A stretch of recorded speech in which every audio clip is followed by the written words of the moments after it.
महापालिकेचा पर्यावरणपूरक निर्णय, सांडपाणी शुद्ध करून फ्लशिंगसाठी वापरणार। पनवेल महानगरपालिकेने शहरातील सांडपाण्यावर प्रक्रिया करून ते फ्लशिंगसाठी वापरण्याचा महत्त्वाचा निर्णय घेतला आहे।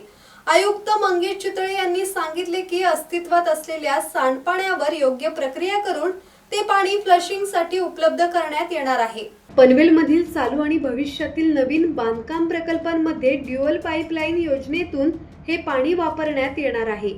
या उपक्रमामुळे पिण्याच्या शुद्ध पाण्याची मोठ्या प्रमाणात बचत होईल आणि शहरातील पाणी टंचाईवर काही प्रमाणात दिलासा मिळेल।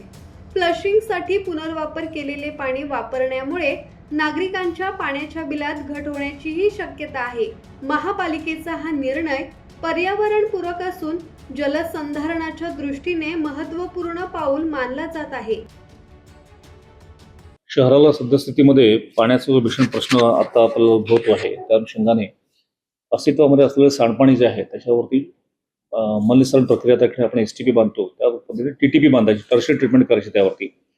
आणि हे जे पाणी आहे, शुद्ध केलेलं पाणी, हे आपण फ्लशिंगसाठी वापरू शकतो। त्या अनुषंगाने नवीन जेवढे काही आपल्याकडे गृहप्रकल्प होत आहेत, मोठे मोठे कॉम्प्लेक्सेस किंवा बिल्डिंग्स वगैरे होत आहेत, त्यांना आपण ते कंपल्शन करतो आहोत, जेणेकरून त्या नवीन होणाऱ्या बिल्डिंगमध्ये फ्लशिंगसाठी सेपरेट पाईपलाईन आणि सेपरेट पाण्याची टाक्या त्या ठिकाणी बिल्डअप केले जातील आणि फ्लशिंगसाठी फक्त ते अशुद्ध पाणी त्या ठिकाणी वापरलं जाईल, जेणेकरून शुद्ध पाण्याची बचत त्याच्यामध्ये होऊ शकेल। अप्रॉक्सिमेटली 90 ml पाणी या पद्धतीने आपण एक प्रकारे बचत करू शकतो।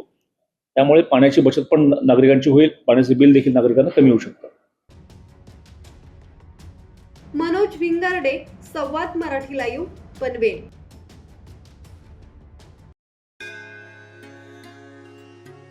श्री गणपती संस्थान महड, तालुका खालापूर, जिल्हा रायगड।